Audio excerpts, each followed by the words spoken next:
Okay, so in today's lecture, basically we are going to start the unit second. We completed about all the topics in the unit one.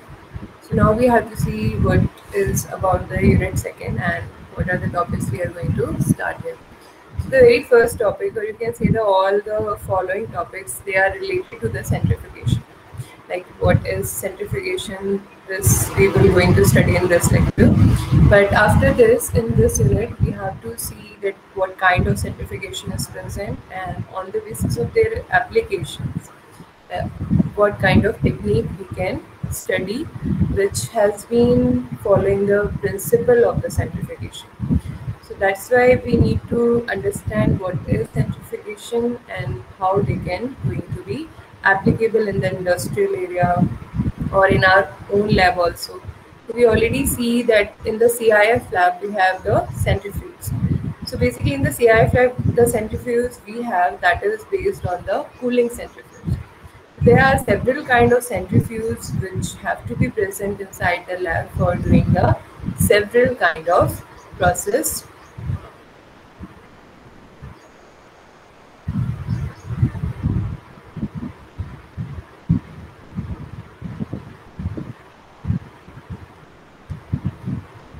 So in the if we see what the things we have to study in the lecture, that the first part we are going to see about the introduction. Then we have to see the principle. After the principle, what we have to see the type of the centrifugation techniques. Okay, what are the basic? There are like 4 to 5 type of centrifugation technique. We are going to see that, and there are two major kind of centrifugation which we need to study in the brief in this lecture. But after this, we are going to see the very detailed version of the density gradient centrifugation and the differential centrifugation.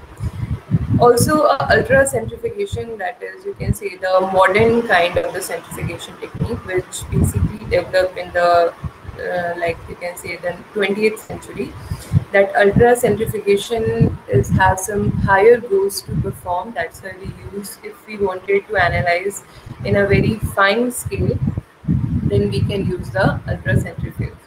After that, when we go through with these all kind of the centrifugation, we need to see the application base. Okay, how we can apply the centrifugation in the water treatment and also some commercial application. So these will be our following objective, which we have to follow throughout our lecture. Now we begin with the introduction part. So centrifugation, what is centrifugation and what is the major purpose of the centrifuge? So centrifuge is a device for separating particles from a solution according to their size, shape, density and viscosity of the medium. So what is the main goal of centrifugation?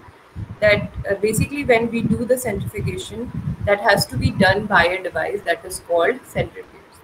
Okay, and what is the major purpose of the centrifuge? That we have to separate the particles. So if we are having a solution in which we have a lot different kind of the particles, they which have the varying in the size, shape or their density.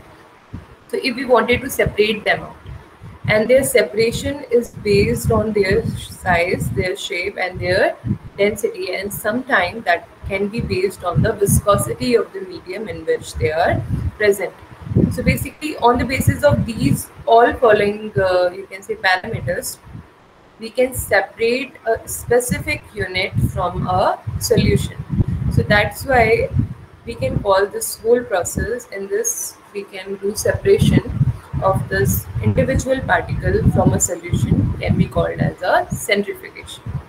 So why we are calling them the centrifugation only? This is just a simple separation technique. So why we are calling them the centrifugation? Because we are going to use a specific kind of force that is known as a centrifugal force. So basically in this whole technique we are having, or we are going to use this centrifugal force for separating the phases of different densities. So on the basis of their specific densities, like if we are having the 4 things in a solution, and each and everything they are having their own kind of the density. So there can be the parameter like the size, shape, and also that can be the density. So basically, the major category on which we are going to separate them out, that is the density level centrifugation, or you can say the on the basis of which character we are going to separate them out, that make the major component of that particular kind of centrifugation. So all the classification of the centrifugation is based on like what kind of separation they are going to make out and what are their principle on which they are going to separate particular individual from the separation. So the centrifugal force is proportional to the rotation rate of the rotor. So there is a rotor which is going to perform the function for the rotation. So every rotor is a specific in what kind of centrifuge they are present. So sometimes the rotor they are having a very low rotation rate, sometimes they are having a very high rotation rate. That depend like what kind of solution we have to separate and also what manner of the centrifuge we are using. So that's why this can be, but the centrifugal force which we have to use in that centrifuge, that is always going to proportional, means if the centrifugal force will be going to increase, the same the rotation rate of the rotor. So they are going to be happen in a proportion way. If each and one parameter going to be above in direction, the both will be going the same direction. But if they are going to decrease, or in the like if the centrifugation force is low, so the rotation rate of the motor. So these things are the related, or you can say the centrifugation force is basically based on the motor which has been applied in that particular kind of centrifuge. So the centrifuge consists of a rotor enclosed in a refrigerator chamber, and that will be spun by an electric motor. So in this centrifuge, that if we see the what are the component which are present inside it, that is a rotor, and this rotor, this has to be enclosed in a refrigerator chamber. So why we need the refrigerator chamber? You need you know that when something is moving at a very high velocity, okay, or something moving at a very high speed, so they generate some temperature around them. So heating effect will be come out from that thing. So basically to maintain that heat or the maintain their temperature, which caused by their velocity, they needed to be maintained, otherwise centrifuge is going to be burst out. So basically for maintaining that particular kind of temperature and heat, we needed this rotor to be placed inside a refrigerator chamber.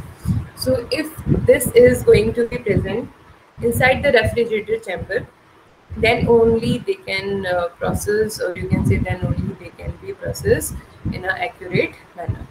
So this chamber is spun by an electric motor, and this two kind of the electric motor which we can use inside the centrifuge.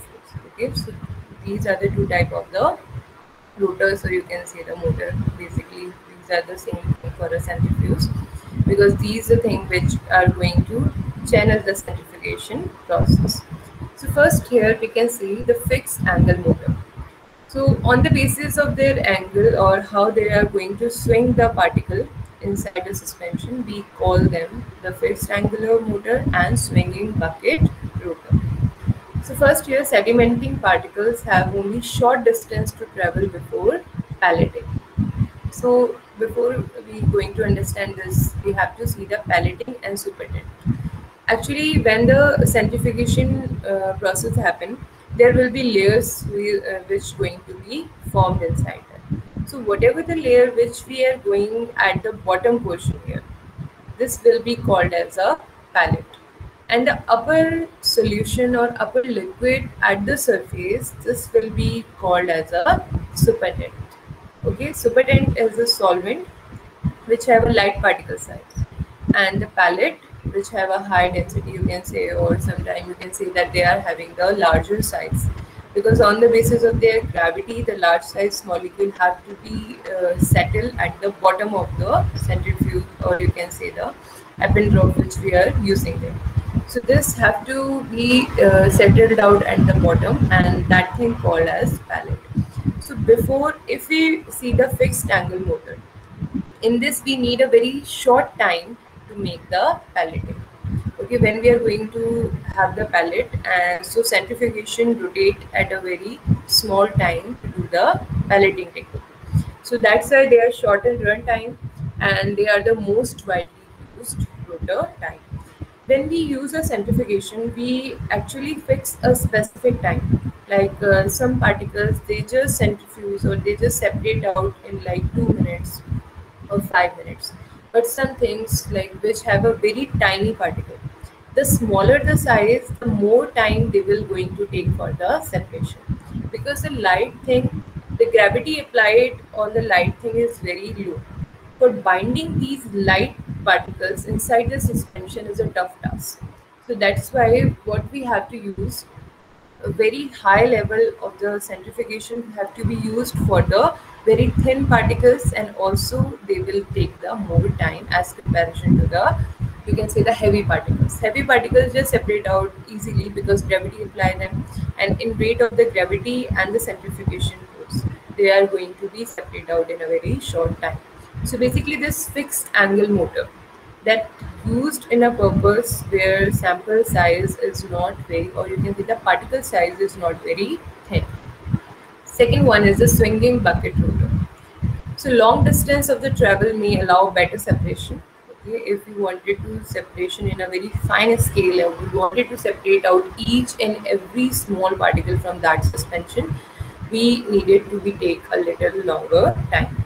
So such as an density gradients centrifugation, easier to withdraw supertents without disturbing the pallet. And this type of swinging bucket rotor type of centrifugation rotor, they are determined to give better result as compared to the fixed angle rotor, because these are not as fixed as the inside the swinging butter rotor. When we are going to separate the supertent from the pallet, there is not a 100% chance that they are going to be separated out very efficiently. But in this case, this will be very easier and accurate, that we are going to separate the supertent without disturbing our pallet or without disturbing the bottom mass. So that's why the swinging butter rotor, that is more efficient as comparison to the normal fixed angle rotor. So if this is Appendorf, and in this solution we are going to centrifuge it. So this, the upper liquid, that is called the superintendent, and the thing which we are going to get at the bottom, because of their high particle size or high mass weight, that will be known as the pallet. So by having these two layers, we can easily separate them out by the help of pipette. So principle, if we talk about of the centrifugation principle, so that is based on the fact that any object moving in a circle at a steady angular velocity is subjected to an outward directed force. So this principle is just simply based on the centrifugation force. Like if there is a particle and that particle is moving in a circle, okay, and with the steady angular velocity. So you know the velocity is a vector quantity that is a variant of the speed with having a direction. So basically when we talk about the angular velocity, so angular velocity along with the, you can say, the gravity, both the things will going to help for the separation. But as we talking about just the principle, so the primary principle of the centrifugation is based on the centrifugation force that generated by the angular velocity inside the outworking of the particles. But this not only the single thing which is going for the separation. We also need the gravity have to apply it on that whole centrifugation force, because what is the major function of gravity here? The high, you can say, the high molecular weight particles will going to be settled down in the bottom of Eppendorf by having or by applying the gravity on them. If the gravity is not applying, they are just moving in a specific, you can say, specific density layers, but they are not going to settle down at the bottom. So this gravity have to be the secondary phenomena that is a major component of the centrifugation technique. So the magnitude of the force depend on the angular velocity in radians, omega, and radius of rotation. So if we talk about the centrifugation force, that depend on the omega square of the radius. So this is a basic formula which we use for finding the centrifugation force. So this two things, gravity and the centrifugation force, are the basic principle behind the centrifugation technique. So when the centrifuge tubes are spun, the centrifugation action creates an induced gravitational field in an outward direction relative to the axis of rotation, and thus drive the particle or precipitated matter toward the bottom of the tube. So as I just told you that the gravity have a major role to play. So when they are doing this centrifugation inside that Eppendorf, they are making a gravitational field there, because gravity is needed to be applied every object which is near to Earth. So that's why gravitational field will be developing there.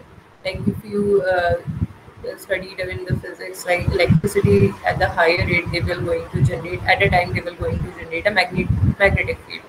So in the same here, if the centrifugation in that suspension is going to a very higher velocity, that they will be going in respect to gravity, they will be going to make a gravitational field. And on the basis of that gravitational field, that the high matter will be going to, you can settle at the bottom of that particular Eppendorf.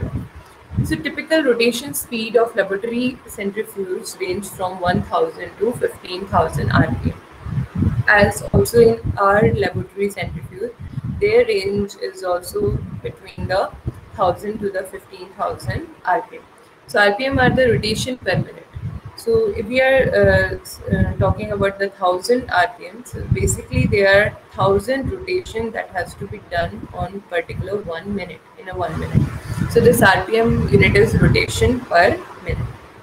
So the magnitude of the induced gravitational field is measured in the term of g. So whatever the magnitude which we are going, or you can say the magnitude of that particular induced gravitational field which has been induced by the centrifugal force in respect to gravity. So the magnitude of that, if we wanted to calculate that magnitude, we will be having the value in terms of g. So basically we use the g unit for the magnitude of induced gravitational field. So a g value of 1000 refers to an induced field that is thousands times stronger than due to gravity. So basically why this is very strong and how they are going to settling the whole mass thing inside the pallet, because these things, or you can say the centrifugation force, that is 1,000 times more effective if the gravity is going to apply there. Because if there will be no gravity, centrifugation technique never going to take place in terms of the separation. So that's why G value is very important. The G value, which is also referred as RCF, that is relative centrifugal force, value depends on the rotation speed as well as manner in which the centrifuge tube are held by the rotor. So basically this are G value, or you can say this G also depend on some parameters. The parameters, they are the relative centrifugal force, which basically induce the gravitational force in relative to the gravity, and also the rotation speed. So both the centrifugal force and the rotation speed has to be a collaborative effect on the G value. So we have to be monitor this RCF and the rotation speed for having a accurate kind of G value inside the centrifugation. These are some numerical forms in the centrifugation. There are some terms which we can use, like the R for the distance from the axis of rotation. Like in a circle we have a center point and a radius. So basically this R is the distance from axis of the rotation. Omega is the angular velocity, you know that. G is acceleration due to gravity there. Okay, so every acceleration is a kick up in the speed. So acceleration which is caused by the gravity there, that will be like what the distance will be covered in an accurate particular time. Now the n is a rotation speed, that is a RPM. So rotation per minute, so that will be caused by the n. So these are some numerical formula, like if you wanted to see at what rotation we can separate a specific particle from a suspension. So we can use these formulas. Now the type of centrifugation techniques. So what are the types if we wanted to see here? The very first the density gradient centrifugation. And second, there are two different categories under which the density gradient centrifugation, that is a rate zonal centrifugation and isopynic or sedimentation equilibrium centrifugation. So basically these two, rate zonal and isopynic, they come under the density gradient centrifugation. Second type is differentiational centrifugation. As the name suggesting, the density gradient that will solely based on the density. Okay, other factors is also influence their separation, but their major role that has to be based on the density. Differentiational centrifugation, most of the time that based on the shape and the size, or you can say the mass.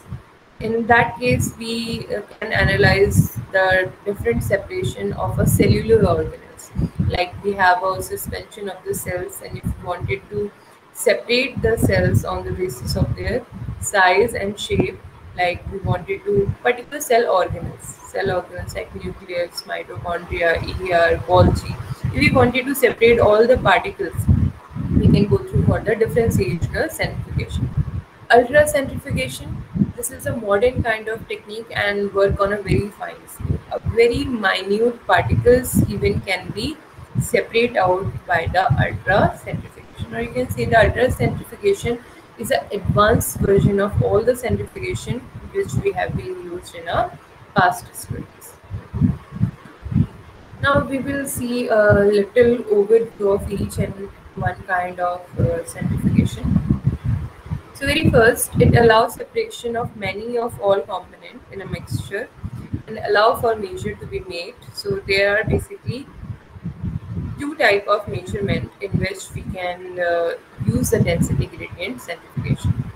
So first is rate zonal and second one is isopynic. Let's begin with the rate zonal centrifugation. So what happened in the rate zonal centrifugation, there will be the solution have a density gradient. Okay, every solution which we have to separate out, they have their own density gradient. I think you know about that density. So the density gradient that is caused by a specific density of a particular suspension. So they have a density gradient and the sample has a density. Okay, so particularly their sample have their specific density. It can be greater than all the layers in the solution. So this collective density, that is always greater if when we have a separation, when after the separation from this rate zonal centrifugation, we will have a separate layer of each and every kind of particle.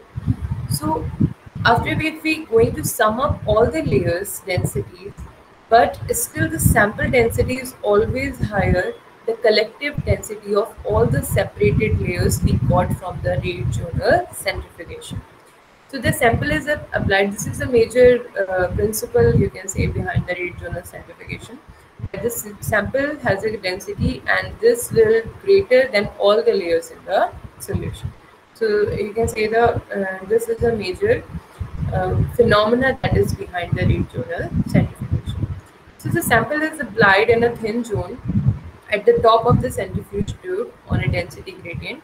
So first, what we have to do if we wanted to perform the rate zonal centrifugation, the very initiative thing what we have to do here, that the very tiny amount of the sample size which we are going to apply at the top of the solvent.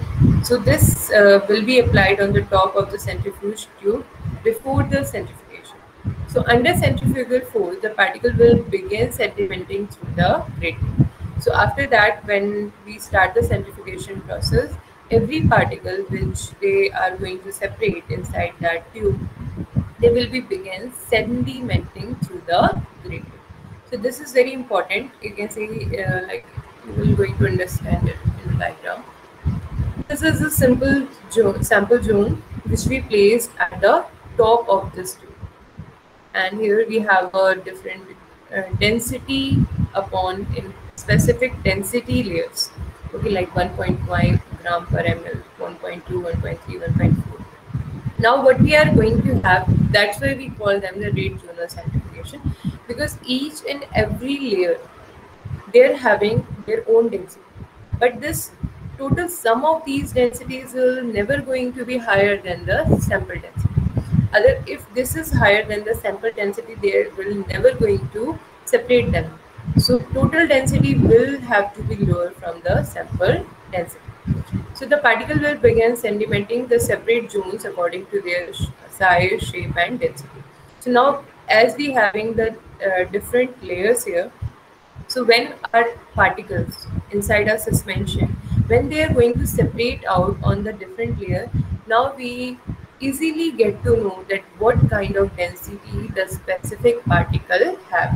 Like if they are going to have in the first starting three layers, we will be know that their density will be lower than the 1.3 gram per ml.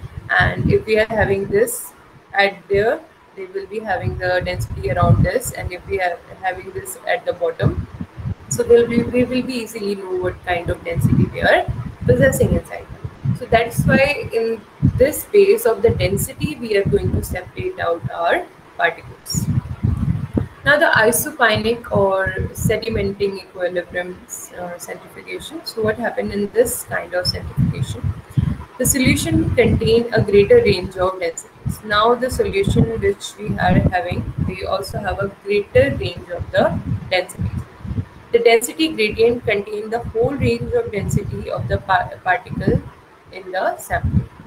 So basically the density gradient, like if we talk about in a simplest form, all the ranges of the densities of the particle which we are having inside the tube. A tube have their own type of densities, and the sample which we are going to use, they are having their own type of the density. But these densities have to be matched for separating out. Like the same kind of the density should be present in the sample, and the same kind of the density should be present in that vial. So they needed to be matched for their separation. So this is their basic condition. The density gradient contains the whole range of density of the particle in the sample. So maybe the language of this line you can find as a little complicated, but in a simplest form, you just have to remember the both of their densities, even it is a sample or the solvent in which we are going to use that, the both will be having the same kind of the density. And on the basis of the same parameters, they are going to separate them out. So each particle will sediment only to the position in the centrifuge tube at which the gradient density is equal to its own density. So if they are having the same kind of density, when we are going to centrifuge inside them, they will find their own same density, and they will going to settle out in that specific own density range. Here you can see. Like this is the whole thing which we mixed inside the solvent, our sample, and after that they will going to be able to settle in their own specific density zone. So this kind of separation, that is solely based on the density. They will never going to be based on their size, their shape. They are just a main focus, that is that they are going to be based on their densities. So this kind of centrifugation is known as a isopynic, which is totally based on the density of the particle, or they are having the same kind of the density inside the vial. So now next one is a differentiational centrifugation. So what happened in the differentiational centrifugation? It is a common procedure in microbiology, cytology, which why we are using in the microbiology and cytology, because they are determined to separate a particular organelle from the cell. Okay, so in this kind of centrifugation, we are going to able to separate a specific organelle of a particular cell. So in this process, a tissue sample is first homogenized to break the cell membrane and mix up the cell content. So what is the first thing we have to do in this differentiational centrifugation? We needed to break out the cell membrane. In order to break the cell membrane, we are able to have all the cell organelle inside the suspension. Because if the cell membrane is intact, we are not going to able the cellular organelle inside the suspension. So the first step we have to do, we have to break out that particular cell membrane and release all the cell organelles inside the suspension. So the homogenate is then subjected to repeat centrifugation. Now the suspension we have here, they are homogeneously have the all the cell organelles present inside that suspension. Now we are going for the centrifugation. Each time removing the pallet and increasing the centrifugation force. But in this type of differentiational centrifugation, what happened? We have to go through by the different centrifugation rate. Okay, so this is basically the separation on the basis of the rate is following in the centrifugation. What happened? This is a cell, this is a suspension with the cell homogenate. Okay, so now very first time when we start the centrifugation, we are giving them the very low speed centrifugation. Okay, so at the low speed centrifugation, the pellet we are going to get, the pellet 1, they just contain the whole nuclei and cytoskeletons. These two things we are going to have in a low speed centrifugation or the first step. Now again the supertendent we got from here, we converted there. This is here we are going to provide the medium speed centrifugation. In the medium speed centrifugation, the palette we are going to get in the bottom, this is the palette of the mitochondria, lysosomes and peroxisomes. So you can see at the medium speed centrifugation, we are going to able to separate out mitochondria, lysosome and peroxisome. In the first low speed centrifugation, we already isolated the nuclei and cytoskeleton. Now this superintendent which we get from here, we will be using at the third level of the centrifugation, that is a high speed centrifugation. So in a high speed centrifugation, what the palette we are going to get here in the microsomes and other small vesicles. You can see here that the heavy particles, they are going to separate out at the first. They are basically based on their shape and size. Okay, density is a major component, but this core principle of differentiational centrifugation is based on basically their size. As the size is larger, they are going to be isolated first. As the size becomes smaller, they will be separated out at the high speed centrifugation. So we can see in the third palette, the microsomes and other small vesicles, they are very small in size. That's why we need the high speed centrifugation. In the supertendent we got from here, we will be transferring them in the last phase of the centrifugation, which we are going to the very high speed centrifugation. So in the very high speed centrifugation, we are going to be able to got the very small things like the ribosome, viruses and large macromolecules. Macromolecules and micromolecules. So macromolecules are very tiny, and we're calling macromolecules, but the size, if we talk about the very small size of the metal that is present here. So that's why in the large and very high speed centrifugation, we will be able to separate the ribosomes body, very small, viruses are very small, you know that, and the large macromolecule. So this type of the process, in which you can see the definition here, the centrifugation separates cell component on the basis of their size and their density. The larger and denser component experience a greater centrifugation force and move most rapidly. So if the large component or denser component, they will be separated out in a very low centrifugation also, or rapidly. They just separate out in a very first or second kind of separation. The sediment to form a pallet at the bottom of the tube, while smaller or less dense component remain in suspension above. So if the things are very light and very less in the density, they will going to be happen inside the superintendent. They are never easily not going to be converted into the pallet formation. So this is a major phenomenon behind the differentiational centrifugation. Now the last one is the ultra centrifugation. Sevebert coined this term ultra centrifugation, and he was a colloid chemist. So basically, as he was a chemist, and the particle size, colloid, if you know colloids, they are the thing when the particle is not dissolved in the solution. So basically, the colloidal solution, if you wanted to separate out the ion size, particle size from a suspension or from a colloid. So that will need a very high level of the centrifugation. That's why for their need to work, they developed this ultra centrifugation. So he used ultra centrifugation to determine the megawatts and subunit structure of the hemoglobin studies, which changed the idea concerning the structure of protein. So, as a protein structure is also very tiny, if we see the component analysis of the protein structure like alpha, beta sheets, so the beta pleated. So if we wanted to study at that fine scale, so we needed that particle at a very fine state. And so needing for that stage particle, we need a centrifuge which have a very high capacity to separate a very tiny objects. So that's why this need of centrifugation will need, and that was completed by the Spinco in 1940 by making a commercial centrifuge. So that's why we need this commercial ultra centrifuge to separate a very fine particle from a suspension.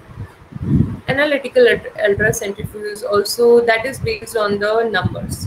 As analytical, that always we can observe every separation on the basis of minutes. Like 1 minute we got this, second minute we are getting that. So basically centrifugation or separation is based on the numbers, based on the time. Optical detection can be done inside the real time even. We in normal centrifugation we got a final result. We don't know that what time the thing has to be separated inside a suspension. But in the analytical centrifugation or analytical ultracentrifuge, we will going to have the whole concept of at what time that this particle has been separated. So this whole technique is based on the analytical ultracentrifuge. Here also we just separating out, but we know what amount is separated out at what time. Preparative ultracentrifuge, that is in this kind of centrifuge we need basically a preparation of the sample. As for the electron microscope, we did the sample preparation. So here also we need a proper kind of the preparation for before we go for the centrifugation. These all are part of the ultracentrifugation, because ultracentrifugation is like the electron microscopy. Electron microscopy, we see a very tiny particles. So same, we are going to separate out here a very tiny and small particles, and for obtaining that kind of specificity and novelty, we need the preparation. So that's why this preparative ultracentrifuge, they are needed several kind of parameters before going for the centrifugation. We will study all of these in a specific topics in the later lectures. Now let's see the application portion of the water treatment. So the centrifugation and how we can treat the water by the centrifugation. Mostly the sewage treatment and the wastewater, that basically done, or you can say the separation of them on waste is the centrifugation. Like by the centrifuge, what we have to able to do in the water treatment, first the separation of solid substances from highly concentrated suspensions.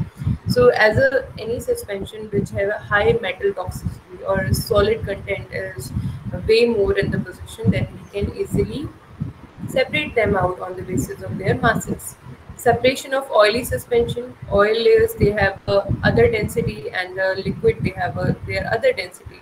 So basically on the basis of their density gradient, we can easily separate out the oils from the suspension. Separation of oily concentration sludge. Sludge is also based on the same density gradient, and we can separate them out. Separation of heavy particle and large size grains by cycloning. Cycloning can be used, it is a part of the centrifuge, same phenomena and principle just weighing there, but they can be analyzed from the heavy particles from the water. So basically they are in the healthy manner, they are going to maintain the TDS of water. Commercial application of the centrifugation. So the centrifuge with the batch weight Up to the 2200 kgs per charge are used in the sugar industry to separate the sugar crystal from the mother liquid. And we know the sugarcane juice. If we wanted to make sugar from the sugarcane juice, then we needed to centrifuge that at a very higher spectrum. So in that case, we are going to easily isolate or easily separate out sugar from their mother liquid. Standalone centrifuge for drying clothes using a water outlet. So industry in a textile industry for drying the clothes, we can use a centrifugation for basically remove the water.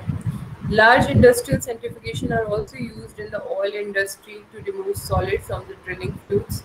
Like when we obtain the oil from the mustard oil or any vegetable oil, they have a very solid particle or solute particle present in that oil. We cannot use it all directly. So we have to refine them. Refine what we use inside our cooking oil as a cooking oil, but they need several refining process, and these refining is basically based on the centrifugation, because in centrifugation what we are doing, we are separating the out the oil and the solute present inside them.